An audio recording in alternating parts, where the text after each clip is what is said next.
Hello everyone, welcome to the next lecture of NCERT module. आज हम polity class 8 का second lecture cover कर रहे हैं।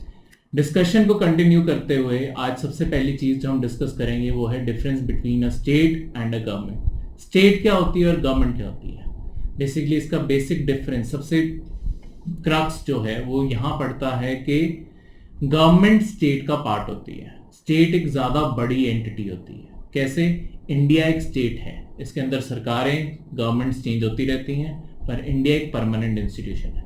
तो स्टेट है क्या? स्टेट यहाँ के कल्चर, यहाँ की पॉलिटी, यहाँ की ज्योग्राफी।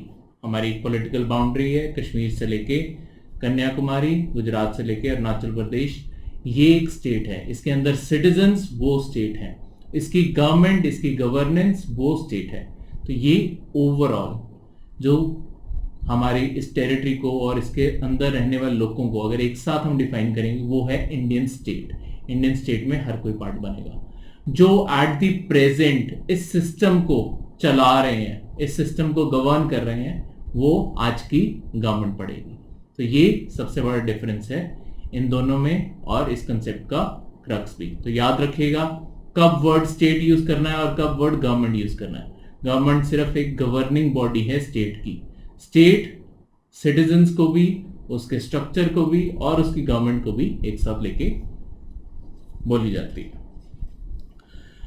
अब आगे बढ़ते हुए, जैसे हमने पहले सेपरेशन ऑफ पावर में तीन पिलर्स में पावर बांटने का कंसेप्ट पढ़ा था। सेपरेशन ऑफ पावर में कि डेमोक्रेसी में तीन पिलर्स में पावर बांटी जाती है, लेजिस्लेचर, एग्जीक्यूटिव और जुडिशरी। तो अब धीरे धीरे जैसे जैसे क्लासेस आगे एडवांस करेंगी हम इनके बारे के करते पढ़ते जाएंगे और उसके बाद इन्हीं की डिटेल्स आगे और पढ़ते जाएंगे। तो यहाँ पे अब सबसे पहले जो बात आती है वो आती है इंडियन पार्लियामेंट की। इंडियन पार्लियामेंट बेसिकली लेजिस्लेटिव, जो तीन पिलर्स में से लेजिस्लेटिव है, उसका रूप इंडिया में हाईएस्ट जो बॉडी, लेजिस्लेटिव बॉडी इंडिया में है वो है इंडियन पार्लियामेंट।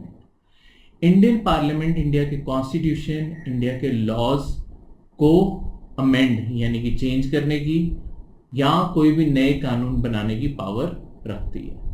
अगर बजट भी पास करवाना है या सरकार को कोई भी नए पैसे चाहिए, यूनियन सरकार को, उसे भी पार्लियामेंट से पास करवाने पड़ते हैं कि हमें इतने पैसे चाहिए, इस प्रोजेक्ट के लिए चाहिए, तब जाके वो पैसे अप्रूव होते हैं। तो ओवरऑल कंट्रोल इंडिया में एक तरह से पार्लियामेंट मेंटेन करके रखती है। बिकॉज हमारी डेमोक्रेसी, इंडिया की डेमोक्रेसी की अगर बात की जाए, हमारी डेमोक्रेसी सिस्टम जैसे पहले बताया था प्रेसिडेंशियल और पार्लियामेंट्री सिस्टम। हमारे पार्लियामेंट्री सिस्टम में पार्लियामेंट एक बहुत ही सेंट्रल रोल प्ले करती है। अब पार्लियामेंट के हिस्से क्या होते हैं, पार्लियामेंट क्या है? इंडिया की पार्लियामेंट के तीन हिस्से हैं। तीन हिस्से, दो हाउसेज हैं दो हाउसेज हैं पार्लियामेंट के, एक लोकसभा और एक राज्यसभा, और एक थर्ड हिस्सा और बोला जाता है जिसे जो है द प्रेसिडेंट ऑफ इंडिया। वो कैसे इसका हिस्सा है वो अभी डिस्कस करेंगे। तो ये एक्चुअली क्वेश्चन बहुत सारे गवर्नमेंट एग्जाम्स में आ जाता होता है कि इंडियन पार्लियामेंट का क्या क्या चीज हिस्सा है। तो उसमें आपके तीन, अगर मल्टीपल जैसे ऑप्शंस होते हैं उनमें से बाद में सही ऑप्शन चूज करना होता है। मल्टीपल आपको स्टेटमेंट्स दी होती हैं कि उनमें से एक ऑप्शन चूज करना होता है, मल्टीपल ऑप्शंस चूज करना होता है, सॉरी। तो उसमें आपको लोकसभा, राज्यसभा और दी प्रेसिडेंट ऑफ इंडिया, तीन ऑर्गन्स चूज करने हैं जो इंडियन पार्लियामेंट के हिस्से हैं। सबसे पहले आते हैं लोकसभा पे। लोकसभा ऐसी बॉडी है जिसे हम लोग डायरेक्टली चुनते हैं। हर 5 साल बाद इलेक्शन होते हैं, जिससे ये बॉडी रिप्रेजेंटेटिव बॉडी है, एमपीज चुने जाते हैं इसके थ्रू, ठीक है। रिप्रेजेंटेटिव बॉडी है हमारे बिहाफ पे, पूरे इंडिया में जैसे कॉन्स्टिट्यूएंसीज बनाई जाती हैं हमारे बिहाफ पे, ये लोग सेंटर में लेजिस्लेटिव बॉडी में हमारे बिहाफ पे कानून बनाते हैं, ठीक है। हम रोज के कानून बनाने में कोई रोल नहीं प्ले करते। डिससैटिस्फैक्शन हो तो प्रोटेस्ट करना, प्रोटेस्ट लॉन्च करवाना, वो आपका राइट है, पर आप वैसे कोई रोल नहीं प्ले करते हो कि क्या कानून बनेगा, क्या प्रोविजंस होंगे। बिकॉज आपने जिस एमपी को चुना है वही आपके बिहाफ पे जाके वहां पे वोट डालेगा और वही अपने ओपिनियन जाहिर करेगा अगर आपकी कॉन्स्टिट्यूएंसी उसके अगेंस्ट स्टैंड करती है। हमारे इंडिया में पॉलिटिकल पार्टी सिस्टम के लाइंस पे ज़्यादातर बिल्स पास होते हैं, तो एक्चुअली कॉन्स्टिट्यूएंसीज की कई बार आवाज़ दब जाती है। पर जैसा है सिस्टम वैसा ही एग्जिस्ट करता है, ठीक है। कुछ थ्योरेटिकल है, कुछ चीज़ें प्रैक्टिकली अलग दिखती हैं। तो इसमें होता क्या है, इसमें इलेक्शन का सिस्टम है फर्स्ट पास्ट दी पोस्ट सिस्टम। स्कूल में रेस लगाते होते थे स्कूल टाइम पे, तो कौन जीतता होता था, जो सबसे पहले लास्ट वाली लाइन जो पिलर्स हैं उसे क्रॉस कर लेता था, उसे विनर कह देते थे। वही सिस्टम ये है, फर्स्ट पास दी पोस्ट सिस्टम यही कहता है कि हर कोई जो भी इलेक्शन लड़ना चाहे, minimum age qualification 25 year, citizen of India, ऐसी चीज़ें अगर वो पूरी करता है तो इलेक्शन में खड़ा हो सकता है लोकसभा के। और बेसिकली कौन जीतेगा उसमें ये है कि जितनी आपको वोटें डलेंगी, चाहे एक वोट से आप जीतो, पर जितनी आपको वोटें लगेंगी, चाहे लेट्स सपोज एक केस सिनेरियो इमेजिन करके चलते हैं कि किसी कॉन्स्टिट्यूएंसी में वोट्स हुए, वोट डाली सिर्फ 50% पॉपुलेशन है, बाकी 50% वोट ही नहीं डालेंगे, तो 50% पॉपुलेशन ने तो हिस्सा ही नहीं लिया इलेक्शन में। बाकी जो 50% है उनमें से ऐसे वोटें डाली, हम 100 लोगों की आबादी लेके चलेंगे कि एक कैंडिडेट को 3 कैंडिडेट खड़े हुए थे, तीसरे कैंडिडेट को उसने खुद भी नहीं वोट डाली ओवर कॉन्फिडेंस में। एक कैंडिडेट को 26 वोट डाली, दूसरे को 20 सॉरी, एक कैंडिडेट को 26 वोट्स डली, एक कैंडिडेट को 24 वोट्स डली। तो चाहे 2 वोटों के मार्जिन से जिसे 26 डली हैं वो जीत जाएगा। इसे कहते हैं फर्स्ट पास्ट दी पोस्ट सिस्टम, ठीक है, याद रखिएगा। बिकॉज इंडिया में जहां जहां डायरेक्ट इलेक्शंस होंगे, कहीं किसी भी इंस्टीट्यूशन में जहां पे हम लोग डायरेक्टली वोट डालते हैं, उस इंस्टीट्यूशन में फर्स्ट पास्ट दी पोस्ट सिस्टम यूज होता है। इनडायरेक्ट इलेक्शंस भी इंडिया में होते हैं, वो कब होते हैं, कहाँ कहाँ होते हैं, वो राज्यसभा में भी हम देखेंगे और आने वाले लेक्चर्स में और इंस्टीट्यूशंस में भी हम देखेंगे। तो लोकसभा के आगे बात करते हुए, लोकसभा में टोटल 552 सीट्स जो कॉन्स्टिट्यूशन ने है वो अलॉट की हुई हैं, पर हम ये सारी सीट्स नहीं यूज करते। हम इस टाइम सिर्फ 545 सीट्स यूज कर रहे हैं। ऐसा क्यों है, हमने पीछे सीट्स का गैप क्यों छोड़ा है कि 552 कॉन्स्टिट्यूशन ने दी, हम सिर्फ 545 क्यों यूज कर रहे हैं। तो बेसिकली हमें ये था, जैसे कई हमारी यूनियन टेरिटरीज एग्जिस्ट करती हैं, कई स्टेट्स की अभी आबादी कम है, स्पेसिफिकली यूनियन टेरिटरीज के लिए, पर कई स्टेट्स, सिक्किम जैसे स्टेट्स की आबादी बहुत कम है। जब हमारे यहाँ पे जो स्टेट्स और कॉन्स्टिट्यूएंसीज बनाने का सिस्टम है वो बाय पॉपुलेशन है, जितनी पॉपुलेशन होगी तो हमारी कोशिश होती है कि हर कॉन्स्टिट्यूएंसी को एक जो एमपी रिप्रेजेंट कर रहा है वो ऑलमोस्ट सारे इंडिया में कॉन्स्टिट्यूएंसी में पॉपुलेशन ऑलमोस्ट सेम हो, ठीक है। तो हमारा पॉपुलेशन बेस्ड सिस्टम है ताकि सेम रिप्रेजेंटेशन हो इक्वल पॉपुलेशन की। तो हमें ये था कि आने वाले टाइम पे जब यूनियन टेरिटरीज और बड़ी होंगी और जो छोटी स्टेट्स हैं वहां पे पॉपुलेशन और बड़ी होंगी, हम ये गैप को यूटिलाइज कर पाए बिना कॉन्स्टिट्यूशन को अमेंड किए। पर आज की अगर आप इंडिया की पॉपुलेशन देखोगे और डिमांड देखोगे, कई हिस्सों से ये डिमांड आ भी रही है कि इंडिया की 552 सीटें भी इंडिया के लिए बहुत कम है। जहाँ पे चाइना जैसे जो प्रॉपर डेमोक्रेसी भी नहीं है वो 3-3 हज़ार सीटें अपनी पार्लियामेंट में लगा के बैठे हैं, तो इंडिया को तो ऑब्वियसली कम से कम 1000-1500 तो एमपी इंडिया में चाहिए ही चाहिए। अब ये चीज़ कब पूरी होती है और कैसे पूरी होती है वो देखने वाली बात है, पर अभी के लिए फिलहाल 552 सीटें दी गई हैं। डायरेक्टली रिप्रेजेंटेड हाउस है, 545 हम सीटें यूज कर रहे हैं इस टाइम, उसमें से भी हमने 543 सीटें डायरेक्टली इलेक्शंस के लिए ओपन रखी हैं और 2 सीटें नॉमिनेशन है। कौन नॉमिनेट करता है? The president of India. कौन नॉमिनेट हो सकता है इसमें से? बेसिकली एंग्लो इंडियन कम्युनिटी के 2 लोग। अब एंग्लो इंडियंस कौन होते हैं? एंग्लो इंडियंस कोई भी ऐसा पर्सन जिसका फादर या मदर कोई एक पर्सन यूरोपियन है, स्पेसिफिकली ब्रिटिशर, क्योंकि ये हमने प्रोविजन तब छोड़ा था जब ब्रिटिशर्स इंडिया से जा रहे थे। उन्हें फिक्र था कि जो पीछे उनकी पॉपुलेशन इंडिया में रह रही है और उनके जो आने वाली आगे पीढ़ियां हैं उनका क्या होगा। इस कारण हमने 2 की नॉमिनेशन लोकसभा में एंग्लो इंडियंस की छोड़ दी थी। ये प्रोविजन 2019 में खत्म कर दिया गया है। अब 2 लोगों की जो नॉमिनेशन एंग्लो इंडियन कम्युनिटी से है ये अबॉलिश कर दी गई है। इस टाइम फिलहाल हम सिर्फ 543 अब सीटें यूज करेंगे अंटिल फर्दर नोटिस जब भी आता है। तो ये लेटेस्ट नॉलेज है 2020 की।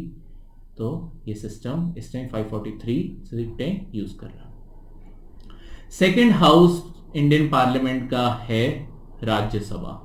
राज्यसभा, पहले तो इसका नाम ही समझते हैं। राज्य हमारे यहाँ पे स्टेट्स को बोला जाता है, तो एक तरह से ये स्टेट्स का हाउस है।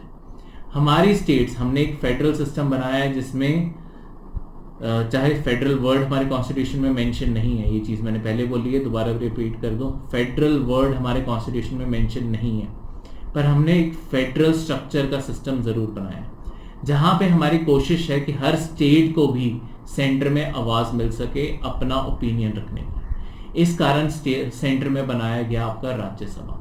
ये स्टेट्स का हाउस है, council of states. Her state की नॉमिनेशन ये इस हाउस में आके बैठती है और उस स्टेट के ओपिनियन को होल्ड करना ही उनका बेसिक ऑब्जेक्टिव या एम है।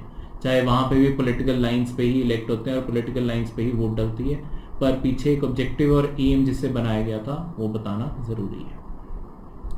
अब यहाँ पे इनडायरेक्ट इलेक्शंस होते हैं। राज्यसभा के इलेक्शंस में एज अ आम citizens of India, common citizens of India, हम कभी वोट नहीं डालने वाले। हमारे बिहाफ पे जो हमारे एमएलए होते हैं, जो हमारे स्टेट लेजिस्लेटिव असेंबलीज में एमएलए होते हैं, हर स्टेट को सीटें अलॉट है राज्यसभा में कि कितनी सीटें उसे राज्यसभा में मिलेंगी। वो फिर से जितनी राज्यसभा में सीटें हैं वो फिर से पॉपुलेशन डिपेंडेंट है। तो हर स्टेट राज्यसभा में अपने अपने नॉमिनेशन भेजता है। एक चीज याद रखिएगा, राज्यसभा में सारी स्टेट्स को बराबर की सीटें नहीं मिली हुई, क्योंकि हमारे इंडिया में बेसिकली पॉपुलेशन इक्वल नहीं है। इस चीज में और एक चीज लोकसभा और राज्यसभा में फर्क याद रखने वाला है। लोकसभा में यूनियन टेरिटरीज को आज भी कहीं ना कहीं रिप्रेजेंटेशन है, एक आधी सीट हो पर है। राज्यसभा में यूनियन टेरिटरीज को कोई रिप्रेजेंटेशन नहीं है, एक्सेप्ट आपकी दिल्ली और पुडुचेरी जैसी, जहाँ पे स्टेट लेजिस्लेटिव असेंबलीज एग्जिस्ट करती हैं। बाकी यूनियन टेरिटरीज की बात कर रहा हूँ, जैसे कि Chandigarh, Andaman and Nicobar, Lakshadweep, Daman and Diu, ऐसी ये सारी, तो दादरा नगर हवेली और बाकी भी। तो जस्ट इन जनरल कंटेक्स्ट बता रहा था। तो ये भी कई बार स्टेटमेंट आ जाती होती है कि राज्यसभा में सारी स्टेट्स को बराबर की रिप्रेजेंटेशन है, तो वो स्टेटमेंट गलत होगी।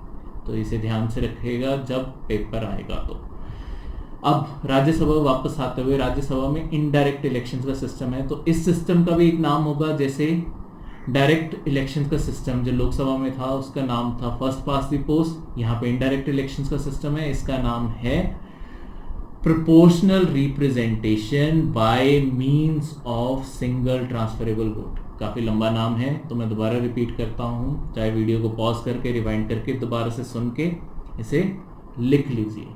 Proportional representation by means of single transferable vote. अब यहाँ पे क्या होता है, यहाँ पे कैंडिडेट्स को एक प्रॉपर शीट के थ्रू प्रोपोर्शनल रिप्रेजेंटेशन का एक डिटेल सिस्टम है, आने वाले पॉलिटी के मॉड्यूल में हम कवर करेंगे। वहाँ पे बताऊंगा कि प्रोपोर्शनल रिप्रेजेंटेशन कैसे होती है, कैसे फिलअप्स होते हैं। अभी फिलहाल सिर्फ इसका नाम, जो ज़्यादातर एग्जाम्स में डायरेक्टली बस यही पूछा जाता है कि इलेक्शन का सिस्टम कौन सा है, इनडायरेक्ट इलेक्शंस होते कहाँ पे हैं, डायरेक्ट इलेक्शंस कहाँ पे होते हैं, और ऐसे फैक्ट्स जो मैंने बताए हैं वो सारे याद रखिएगा। दूसरा, राज्यसभा की जैसे मैंने आपको सीट्स बताई कि हर स्टेट को पॉपुलेशन के हिसाब से सीट्स मिली हैं। इसके साथ अब एक शेड्यूल, जैसे मैंने पहले बताया था, हमने कॉन्स्टिट्यूशन के पहले भी कुछ शेड्यूल याद किए। 8 शेड्यूल बारे पढ़ा, 7th बारे पढ़ा, और आपके 11th और 12th बारे पढ़ा। वैसे ही अब अगला शेड्यूल जो याद करने वाला है वो है शेड्यूल 4। शेड्यूल 4 में लिखा है हर स्टेट का नाम और उस स्टेट को कितनी राज्यसभा में सीटें मिलेंगी, ये शेड्यूल 4 में लिखा हुआ है। ऐसे ही हम धीरे धीरे जहाँ पे जो शेड्यूल आता जाएगा हम याद करते जाएंगे, ताकि साथ के साथ कोरिलेशन बैठ जाए हर शेड्यूल पर। ये था राज्यसभा। तो राज्यसभा का काम बेसिकली सबसे बेसिक काम ये है कि सेकंड ओपिनियन, सरकार को कोई भी बिल पास करना है या कोई भी कानून बनाना है, एक सेकंड ओपिनियन देने वाला एक हाउस हो, ताकि जो आज सरकार मेजॉरिटी में है लोकसभा में, वो गलत स्टेप ना उठा दे या कुछ ऐसा ना कर दे जो हमारी डेमोक्रेसी या हमारे फेडरलिज्म स्ट्रक्चर के अगेंस्ट है। तो उसे एक तरह से चेक्स एंड बैलेंस का सिस्टम पार्लियामेंट में अपने आप में बनाया हुआ। तीसरा जो मैंने आपको पार्लियामेंट का हिस्सा बताया था वो थे the president of India. Basically president का रोल क्या है? सबसे बेसिक रोल जो हम प्रेसिडेंट का पढ़ेंगे वो ये है अभी के लिए, वो ये है कि हर कानून जब लोकसभा और राज्यसभा में होता है उसे हम बिल कहते हैं, कि वो बिल आज इंट्रोड्यूस हुआ, बिल पास हो गया लोकसभा से, बिल राज्यसभा में इंट्रोड्यूस हो गया, बिल राज्यसभा से पास हो गया। जब तक ये बिल वर्ड, आप अखबारों में भी आप अक्सर देखोगे दो वर्ड्स को, एक बिल होता है और दूसरा होता है एक्ट। जब तक प्रेसिडेंट इस बिल जो लोकसभा और राज्यसभा ने पास कर दिया उसके ऊपर साइन ना करते, तब तक वो कानून कभी लागू नहीं होता। इस कारण उसे हमेशा तब तक बिल रेफर किया जाता है। जिस दिन प्रेसिडेंट साइन कर देगा उस दिन वो कानून इन्फोर्स हो जाएगा, उस दिन वो बिल से उसका वर्ड चेंज होके एक्ट बन जाता है। एक्ट कानूनी लागू हो सकते हैं, बिल लागू नहीं होते। तो ये तीसरा चेक और बैलेंस का सिस्टम है जहां पे प्रेसिडेंट रिकंसिडर करने के लिए बोल सकता है बिल को, अगर उसे लगे कि बिल सही नहीं है। एक बारी रिकंसिडर हो सकता है, अगर दूसरी बारी फिर से बिल आता है तो प्रेसिडेंट हमारे इंडिया में बाउंड है साइन करने के लिए, बिकॉज इंडिया में पार्लियामेंट्री सिस्टम है, प्रेसिडेंट को इतनी पावर नहीं दी हुई। हमें डर था कि प्रेसिडेंट को अगर ज़्यादा पावर दे दी तो हमारे यहाँ पे कोई डिक्टेटर कभी ना निकल आए, बिकॉज सेंटर फिगर बहुत बड़ी पावर होल्ड कर सकती है।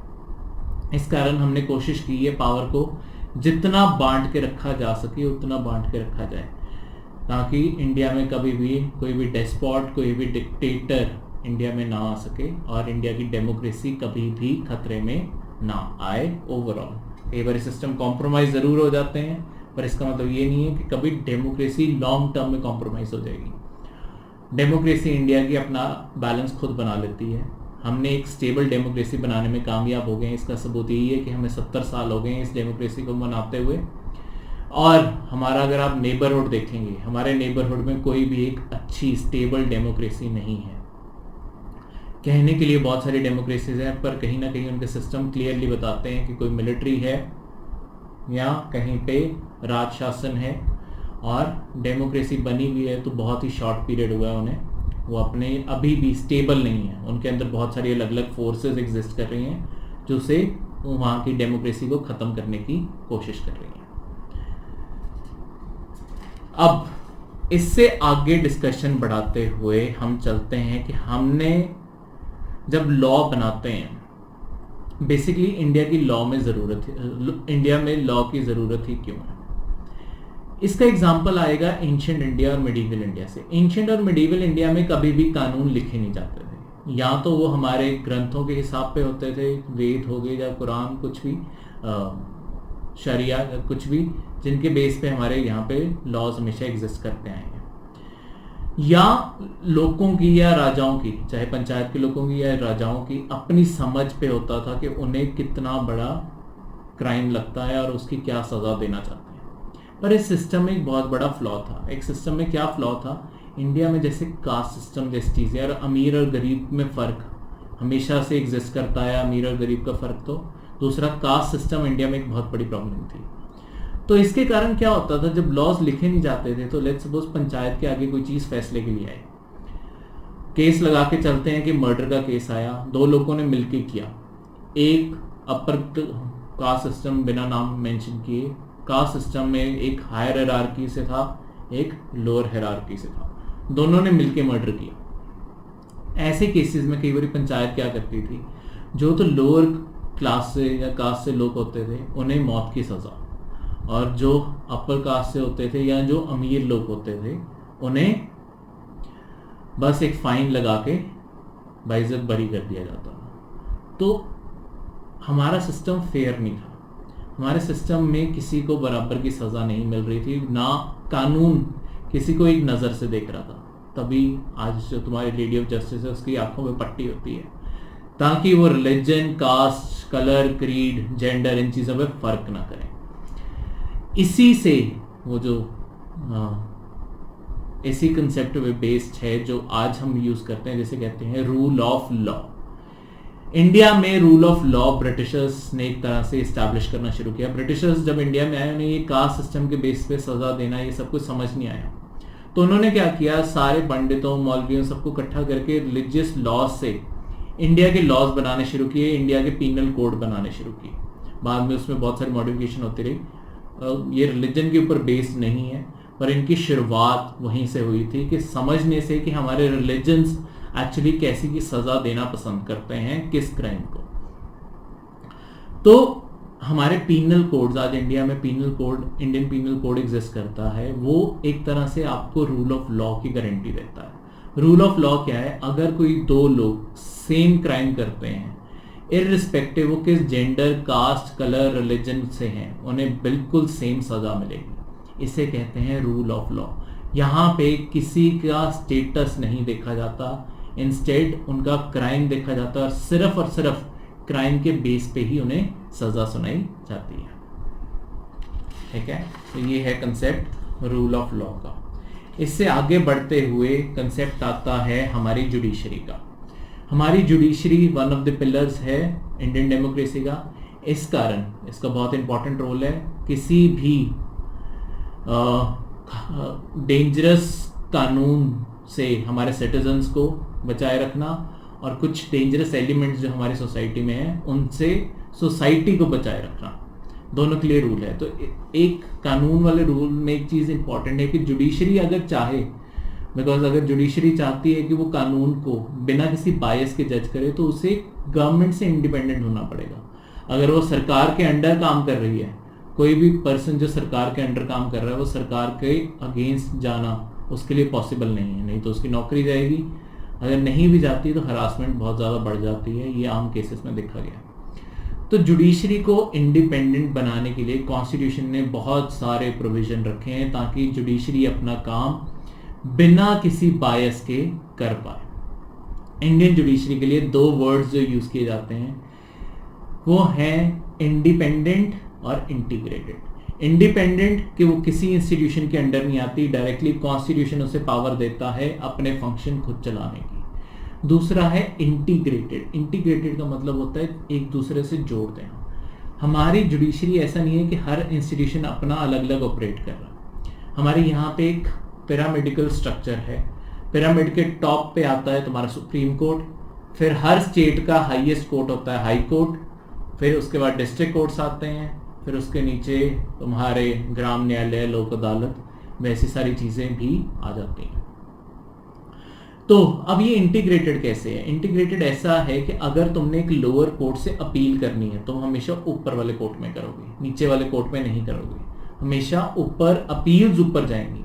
अब ऊपर जब अपील्स गई हैं कोई ना कोई जजमेंट भी तो आएगी। लेट्स सपोज सुप्रीम कोर्ट ने किसी केस में कोई जजमेंट दी, वो सेम केस या उससे कोई सिमिलर केस अगर हाई कोर्ट में आता है या डिस्ट्रिक्ट कोर्ट में आता है, वो कोर्ट्स उस केस के अगेंस्ट फैसला नहीं दे सकते जो जजमेंट ऑलरेडी आ चुकी है। उन्हें उसी से ही स्टिक करना पड़ेगा जो सुप्रीम कोर्ट बोल चुका है। वही केस अप्लाई होता है हाई कोर्ट पे। हाई कोर्ट ने जो बोला है वो सुप्रीम कोर्ट के ऊपर तो लागू नहीं होगा, बिकॉज पिरामिड में सुप्रीम कोर्ट ऊपर है, पर जो नीचे वाले कोर्ट हैं, डिस्ट्रिक्ट, लोक अदालत, वो सारे उन सब पे अप्लाई हो जाएगा। तो ऑर्डर्स हमेशा नीचे को फ्लो करेंगे, ऊपर को नहीं जाएंगे, और अपील्स हमेशा ऊपर को जाएंगी। इस तरीके से ये सिस्टम आपस में जुड़ा हुआ है। ठीक है, तो लेट्स सपोज ऐसे तो फिर कोर्ट्स भी गलत फैसला कर सकते हैं, तो कोर्ट्स का फैसला कौन सही करेगा? उनके ऑर्डर्स को कौन सही करेगा? जिस कोर्ट ने वो ऑर्डर दिया है, या तो वो खुद उस केस को दोबारा से सुन सकता है, वो जजेस का बेंच और बड़ा कर देता है। लेट्स सपोज पहले 3 जज बेंच ने सुना था, तो अगली बारी वो वैसा सिमिलर केस 5 जज का बेंच सुनेंगे, पर वो उसी लेवल का कोर्ट चाहिए जिसने ओरिजिनली वो फैसला दिया है, या उससे ऊपर वाला कोर्ट। नीचे वाले कोर्ट नहीं सुन सकते, या तो वो कोर्ट अपना खुद का फैसला पलट सकता है आने वाले टाइम में, या उससे ऊपर वाला कोर्ट। इसका एग्जांपल लगा के चलते हैं, जैसे इंडिया में होमोसेक्सुअलिटी अब लीगल कर दी गई है। ठीक है, गे मैरिजेस लीगल कर दी गई हैं। अब लेट्स सपोज हाई कोर्ट में कोई केस आता है इसके अगेंस्ट कि इसे बैन कर देना चाहिए, पहले इंडिया में इलीगल था, लेट्स सपोज हाई कोर्ट में कोई केस करना चाहे कि इसे इलीगल, हाई कोर्ट ये केस नहीं सुन पाएगा बिकॉज सुप्रीम कोर्ट ने इसे लीगल किया।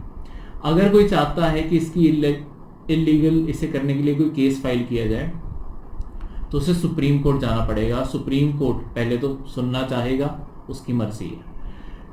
अगर वो सुनने को तैयार होते हैं तो जितना लास्ट टाइम उन्होंने जितना बड़ा बेंच यूज़ किया था उससे बड़ा बेंच उन्हें बैठाना पड़ेगा। या बेंच बड़ा करने का मतलब होता है नंबर ऑफ जजेस उस केस को सुनने के लिए बढ़ाने पड़ेंगे। एक ही टाइम पे जजेस बैठे होते हैं, नंबर बढ़ जाता है उनका, ठीक है। पहले 3 सुन रहे होते हैं, तीनों अपना अपना फैसला सुनाएंगे, मेजॉरिटी का जो फैसला होगा वो माना जाता है। अगली बारी 5 बैठेंगे, मेजॉरिटी का जो फैसला होगा हमेशा ऑड नंबर्स में, ताकि मेजॉरिटी क्लियरली इस्टेब्लिश हो। तो ये है हमारी जुडिशरी का सिस्टम। अब हमारा जस्टिस सिस्टम इसी के ऊपर बेस्ड है। हमारे जस्टिस सिस्टम में 2 स्पेशल आर्टिकल्स जो हमारे एनसीईआरटी में मेंशन्ड है, जिनके ऊपर ध्यान देने वाला है। अब जुडिशरी ऐसा ना हो कि गरीब से दूर रह जाए, जो अफोर्ड ना कर पाए, ऐसा ना हो कि वो कभी जुडिशरी के पास जा ही ना पाए। ऐसे तो फिर जो सबसे वल्नरेबल वो गरीब ही हैं, सबसे ज़्यादा जिनका बेनिफिट उठाया जा सकता है, उन्हें तो कोई प्रोविजन ही नहीं मिलेगा जुडिशरी जाके कोई भी रिलीफ लेने का। तो हमारे एक तो पार्ट 3 जो हमने पहले पढ़ा था फंडामेंटल राइट्स, उसमें पार्ट 3 में एक आर्टिकल है, आर्टिकल 22। अगर किसी को भी अरेस्ट किया जाता है उसे 24 घंटे के अंदर अंदर डिस्ट्रिक्ट मजिस्ट्रेट के आगे पेश करना पड़ेगा। तो ये आपका राइट है कि आपको इंसाफ मिले। आर्टिकल 22 के अंडर आपको एक जस्टिस का राइट मिल रहा है। ऐसा नहीं है कि आपको या किसी को भी पुलिस ने अरेस्ट किया है वो जितना मर्जी टाइम अपने पास बंद रख लेंगे। 24 घंटे का टाइम होता है अरेस्ट से उसे डिस्ट्रिक्ट मजिस्ट्रेट के आगे पेश करने का, नहीं तो उसे रिलीज करना ही करना पड़ता है। दूसरा जो आर्टिकल नोटेबल है वो है आर्टिकल 39A। अब ये पार्ट 4 कॉन्स्टिट्यूशन का बढ़ता है, जो है directive principles of state policy. DPSP है क्या, directive principles of state policy, आने वाले लेक्चर्स में हम पढ़ेंगे। यहाँ पे कुछ स्टेट को, कुछ आज की सरकार को, जो स्टेट है पूरी, उसे कुछ काम दिए गए हैं जो सरकार को आने वाले टाइम में जब उसके पास फंड्स हों, रिसोर्सेज हों, वो पूरा कर दे। अब ये सरकार ने पूरा कर दिया है। हमारे यहाँ पे फ्री लीगल एड का प्रोविजन है आपके आर्टिकल 39A में, जो हमारी सरकार ने देना शुरू कर दिया है। फ्री लीगल एड का क्या मतलब है? लेट्स सपोज कोई पर्सन वकील नहीं अफोर्ड कर सकता, वो कोर्ट जब जाएगा कोर्ट उसे वकील करवा के देगी। तो ये फ्री लीगल एड का प्रोविजन हर सिटीजन को अवेलेबल है जो भी किसी न किसी चीज़ से पीड़ित है, विक्टिम है किसी चीज़ का, या डिप्रेस्ड क्लासेस से पढ़ता है, उसे ये प्रोविजन अवेलेबल है कि वो फ्री में लॉयर सरकार से या कोर्ट से ले सकता है। ठीक है, तो इस चीज़ को इन 2 आर्टिकल्स, आर्टिकल 22 जो आपको राइट टू जस्टिस देता है, आर्टिकल 22 में और भी प्रोविजन है, मैंने सिर्फ एक बताया, वो आने वाले लेक्चर्स में पढ़ेंगे। आर्टिकल 39A डीपीएसपी का पार्ट है, जहाँ पे फ्री लीगल एड दी जा रही है, वो भी आपको बताया मैंने अभी। इन दोनों आर्टिकल्स को याद रखिएगा। अब फ्री लीगल एड जैसों की ज़रूरत क्यों है? बेसिकली हमारे इंडिया में बहुत सारे मार्जिनलाइज्ड ग्रुप्स हैं जिन्हें ऐसी चीज़ों की ज़रूरत पड़ती है, जैसे तो डिप्रेस्ड क्लास या जिन्हें शेड्यूल्ड कास्ट कहते हैं, उनके लिए फ्री लीगल एड है। और हमारे यहाँ पे एक शेड्यूल्ड ट्राइब्स भी होती हैं। ट्राइब्स होती क्या हैं? शेड्यूल्ड ट्राइब्स जिन्हें मेंशन है उससे पहले ट्राइब्स होती क्या हैं? ट्राइब्स हम उन जनजातियों को कहते हैं जो किसी एरिया में हिस्टोरिकली उसी एरिया में रहती आ रही, उन्हीं जंगलों में, उन्हीं लोकल ग्रासलैंड्स हैं जहाँ पे भी उसी एरिया में हमेशा बसी हैं, और वो बाकी सिविलाइजेशन से थोड़ी सी डिस्कनेक्टेड है। तो जब वो बाकी सिविलाइजेशन से डिस्कनेक्टेड होते हैं तो वो कल्चरली थोड़ी बैकवर्ड हो जाती है। तो अगर वो बैकवर्ड होंगी तो वो compete कैसे कर पाएंगे उनके साथ? इस कारण हमने उन्हें अलग से एक शेड्यूल में रखा हुआ है। आपका शेड्यूल से यूनियन गवर्नमेंट का शेड्यूल है, जिसमें ट्राइब्स जो शेड्यूल में फीचर होती हैं उन्हें स्टेट वाइज रिजर्वेशन भी दी जाती है, उनका स्पेशल ध्यान भी रखा जाता है कि उनके साथ कोई भी ज्यादती या एट्रॉसिटी उनके साथ कमिट ना हो। तो इसके चलते हुए ये तो शेड्यूल्ड ट्राइब्स थे, इन्हें प्रोटेक्ट करना ज़रूरी है बिकॉज इनके लिटरेसी लेवल्स बहुत लो है, ठीक है। और दूसरा, बाकी सिविलाइजेशन जितने एडवांस नहीं है, तो अगर इन्हें गवर्नमेंट और गवर्नमेंट इंस्टीट्यूशंस प्रोटेक्ट नहीं करके रखेंगे तो बहुत ज़्यादा मिसयूज़ हो सकता है, बहुत ज़्यादा एट्रॉसिटीज़ इनके ऊपर कमिट हो सकती हैं और शायद पता भी ना चले, बिकॉज फॉरेस्ट के अंदर कितनी ही सर्वेलेंस हो सकती है। अगर कोई माफिया कंट्रोल करने आए तो पूरी ट्राइब को अपने अंडर कर गया तो पता भी ना चले। तो कहीं ना कहीं से विसल ब्लोअर्स को पावर देने के लिए और इन कम्युनिटीज़ को ज़्यादा प्रोटेक्शन देने के लिए बाकी सिविलाइजेशन से हमने अलग से इनके लिए प्रोविजंस रखे हैं। दूसरा हमारा हमने इंडिया में अगर रिलीजन में देखेंगे, रिलीजन्स में जो मुस्लिम्स हैं, ये सचार कमीशन बनाई थी सरकार ने 2005 में, इसमें सचार कमीशन ने पाया कि Muslims as a religious community काफ़ी बैकवर्ड हो चुके हैं। ये कैसे हुआ है कि मतलब उनका स्टेटस सचार कमीशन के मुताबिक SCs और STs के बैकवर्डनेस के ऑलमोस्ट सेम बोला जा सकता है। तो बेसिकली कई जगह पे एजुकेशनल लेवल का ड्रॉप, दूसरा अगर पावर्टी इंडेक्स में इंडिया के देखें तो उसमें मुस्लिम कम्युनिटी ज़्यादातर फीचर होती है।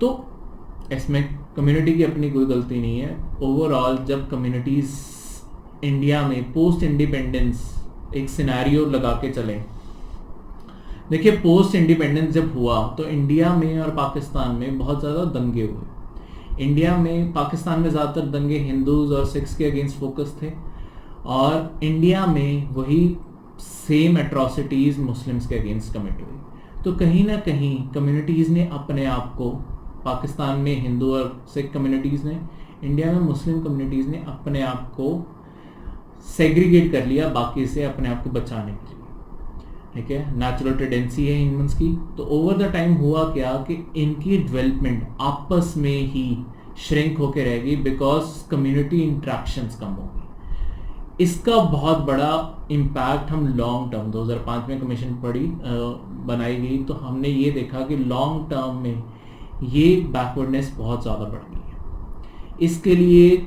सचार कमीशन ने रिकमेंड किया था कि कुछ स्पेशल स्टेप्स सरकार को उठाने चाहिए ताकि मुस्लिम कम्युनिटीज़ में फिर से एक एंटरप्रेन्योरशिप की, एक प्रोग्रेसिव लिबरल थिंक टैंक फिर से बनाया जा सके, थिंकिंग फिर से बनाई जा सके। तो उनमें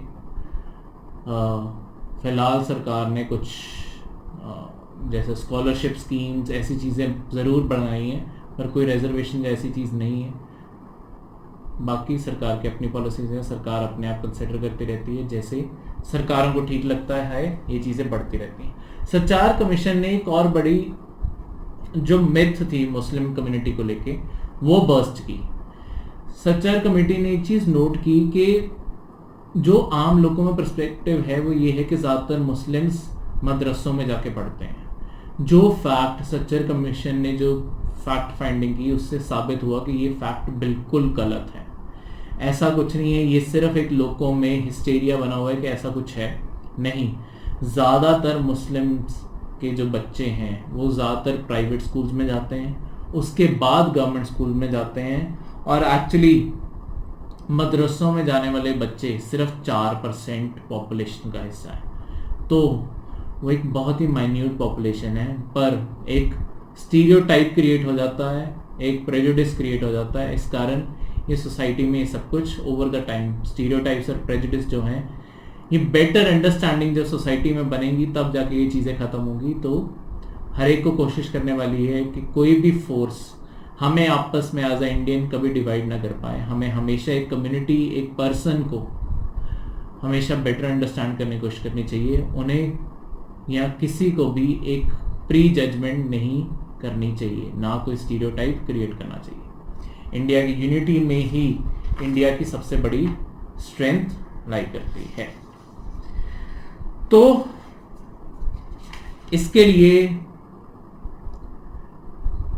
ऐसी कोई डिस्क्रिमिनेशन ना हो, इसी के लिए हमारे फंडामेंटल राइट्स भी बनाए गए हैं, बहुत सारे हमने और लॉज भी बनाए हैं जिससे शेड्यूल कास्ट, शेड्यूल ट्राइब्स या किसी भी रिलीजियस कम्युनिटी के अगेंस्ट कभी भी कोई डिस्क्रिमिनेशन ना हो सके। और सबसे बड़ी चीज़ पर ये सब कानून की चीज़ें हैं, कानून तब तक असर में नहीं आता होता या कानून का असर तब तक नहीं दिखता होता जब तक इसे सोसाइटी में लोग ना मानने लगे। तो लोगों को खुद अवेयरनेस, खुद अपने आप को और अपने आसपास के लोगों को जागरूक करना पड़ेगा, तभी जाके कानून की चीज़ें एक्चुअली अप्लाई होती हैं। और एक टाइम पे कानून की उन चीज़ों की ज़रूरत ही नहीं पड़ती अगर सारे लोग एक फैक्ट पे एग्री कर जाएं तो ये था 8th क्लास NCERT का पूरा क्रक्स। कल शुरू होगा 9th क्लास NCERT पॉलिटी। तब तक के लिए ये रिवाइज कीजिए और हमारे सोशल मीडिया चैनल्स को सब्सक्राइब कीजिए, वहाँ पे क्वेश्चंस पोस्ट होते रहेंगे on regular basis. Thank you.